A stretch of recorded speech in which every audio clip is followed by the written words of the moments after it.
Hello valued customer. Thank you for choosing Rosenthal Collections for carefully curated products. Today I'll be showing you how to use your Zam compound.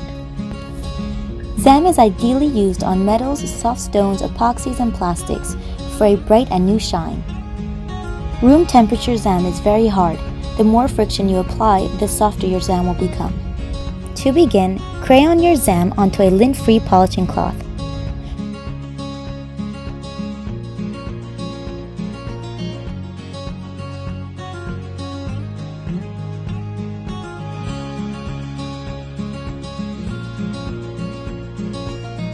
Take the metal piece you wish to polish, I'm using a silver coin, rub the piece back and forth against the paste.